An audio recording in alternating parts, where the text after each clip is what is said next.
예수님께서 이 땅에 오셔서 십자가에 못 박혀서 죽으셨는데 그 사실을 믿기만 하면 너희의 죄를 모두 다 사해주겠다라고 말씀을 하시는 것이에요. 그래서 그 복음이 우리로 하여금 다시 처음 에덴 동산이었던 우리의 고향, 우리의 본향으로 돌아가게 만드는 것입니다. 그래서 우리는 참 복을 좋아하죠. 우리 신정 때, 구정 때 새해 복 많이 받으세요. 계속 끊임없이 몇 달에 걸쳐서 인사를 합니다.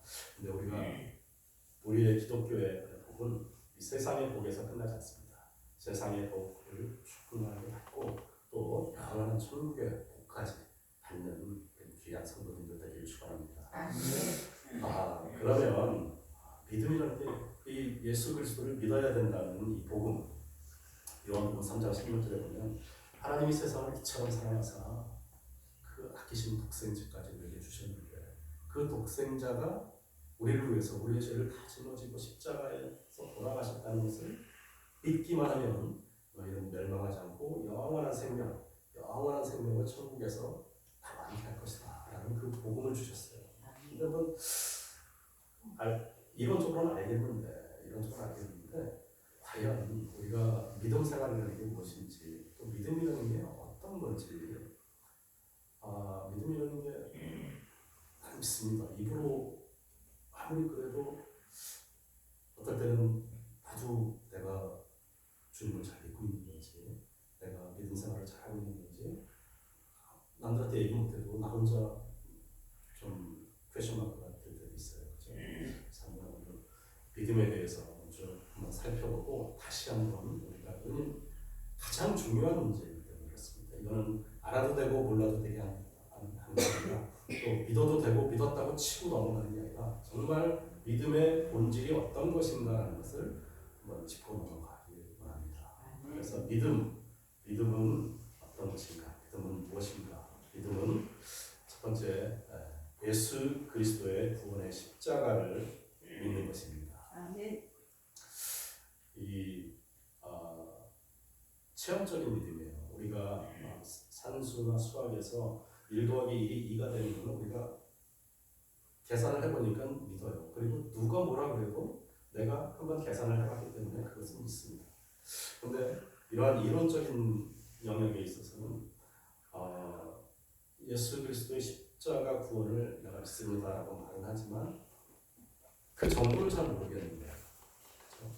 그래서 이 예수 그리스도의 십자가를 믿는 믿음이 어떤 믿음이냐면요, 그냥 아는 게 아니라 지식적으로 내가 그런 성경에 요한복음 3장 16절에 이렇게 써 있으니까 내가 그걸 이해해, 난 그런 것 같아, 인정하는 것이 아니라 내가 체험적으로 경험적으로 알아야 되는 거예요. 그러기 위해서 우리가 매 주일마다 모여서 이렇게 말씀도 듣고 모여서 예배도 드리고 그러는 것입니다. 우리가 사랑하는 우리 성도님들 가정에 아이들이 있고 또 사랑하는 남편, 사랑하는 부인이 있죠. 누가 제 아내를 안다 그러면 그럴 수 있지. 하지만 그 사람이 아는 거하고 제가 제 아내를, 제 아이들을 아는 거하고는 차원이 다른 얘기입니다. 저희 어머니가 저를 낳아주셨지만 저희 어머니가 저를 낳는 것을 저는 본 적이 없어요. 하지만 누가 뭐라고 해도 저는 저희 어머니가 저를 낳아주신 친어머니인 것을 알아요.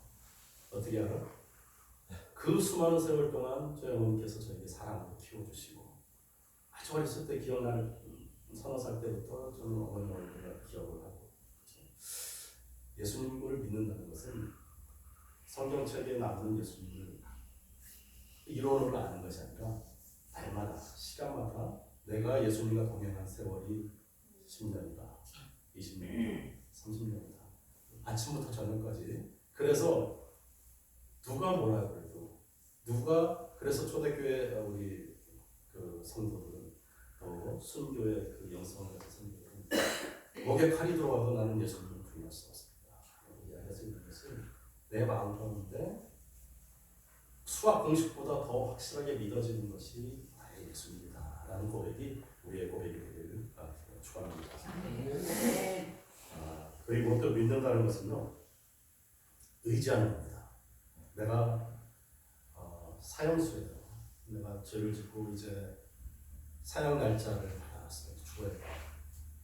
근데 아주 유능한 변호사가 나를 내 말만 잘 들으면 너를 그 사형에서 특별 사면하게 만들어주겠다. 그렇게 이야기를 하면 그분을 믿지 않으면요 아무것도 안 되잖아요.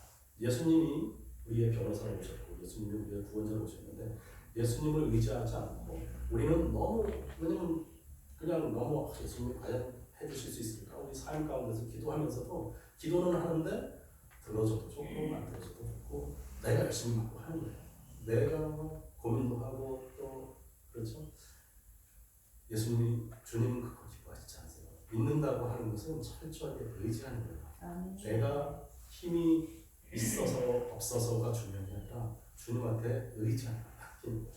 나의 삶을, 나의 모든 신앙도, 나의 믿음도 내가 열심히 하는 게 아니라 주님이 나를 인도하시고 끌어주시옵소서 하면서 나갈 때 주님께서 나에게 성령님께서 나를 인도하시고 나의 발걸음을 밀어주십니다. 그래서 철저하게 믿는다는 것은 주님을 의지하는 것이다. 그리고 믿는다는 것은 영원한 생명, 영원한 생명에 우리가 초점을 맞춰야 되겠습니다. 이 땅에서 헛된 것들을 쫓으면서 물질이나 정치나 또 자신의 명예를 쫓으면서 결국은 우리가 그렇죠. 대부분 회장님들도 또 유명한 정치인들도 뉴스를 들어보면 하루아침에 이렇게 저렇게 되고 상황이 바뀌기도 하고 또 허무해서 자살하기도 하고 이 세상은 어차피 영원한 것이 없어요. 돌이켜 생각해보면 참 시간이 참 빨리 지나왔다 생각하시는 분들이 있을 거예요. 근데 가만히 이렇게 돌이켜 생각해 보시면 지금도 저는 초등학교 입학할 때 생각이 너무너무 생생하고 제가 도봉산 그 산자락 밑에서 태어났는데 자랐는데 아직도 동네 아이들하고 같이 산에 올라가서 아카시아 나무 꺾어서 같이 사먹던 기억이 너무 생생하고 지금은 다 아파트가 되어서고 그랬지만 그 깨끗한 그 냇가에서 수영하고 송사리 잡고 했던 기억이 참 아직도 납니다. 그건 영이에요. 나이가 40년, 50년 그렇게 지나가도 우리의 영은 아직도 30년, 40년, 50년 전에 아주 생생하게 남고 있어요. 영은 나이가 들지 않습니다. 영은 퇴색하지 않습니다. 육신은 나날이 후퇴해서 힘도 없고 몸에 병들하고 생기지만 우리의 영은 그러지 않아요. 그래서 우리의 영이 하나님 앞에 다시 서는 겁니다. 인류 역사를 통틀어서 가장 화려하게 가장 부귀영화를 많이 누렸던 솔로몬, 다윗의 아들 솔로몬이 전도서에서 헛되니 모든 것이 헛되도다 이렇게 이야기하면서 전도서 12장 1절에는 너희들 곤고한 날이 이르기 전에 나는 아무 낙이 없다고 할 때가 이르기 전에 너의 창조자 하나님을 기억하라 이렇게 말씀하십니다. 왜냐하면 이 솔로몬이 헛되고 모든 것이 헛되다고 이야기하는 그 의미 중에 가장 중요한 것은 삶이 100년이면 끝나기 때문에 아무리 좋은 것을 아무리 많은 것을 아무리 귀한 것을 갖고 있어도 이게 영원하지 못한 것은 헛될 수밖에 없습니다. 우리가 지나온 역사를 떠올려보고 우리 수많은 왕들 그 정권을 잡으려고 했던 그 왕들이 결국은 다들 지금 잊혀진 고궁이 되어버리고 그렇죠? 그래서 영원한 것만이 가장 가치가 있는 것이고 그 영원한 것을 추구하기 위해서 이제 나오신 성도들이 가장 귀한 의무를 발견하신 겁니다. 네. 사단은 그렇게 자꾸 얘기해요. 이 세상이 끝이다. 이 세상이 끝이다. 마음껏 즐기면서 살아라. 항상 그렇게. 그리고 네 인생은 네 것이야. 네 맘대로 살아. 네 맘대로 살아. 즐기면서 살아. 교회 가서 그냥 골프나 치고 가서 술이나 먹고 그렇게 이야기하죠. 그게 사단이 우리를 망하게 합니다. 그런데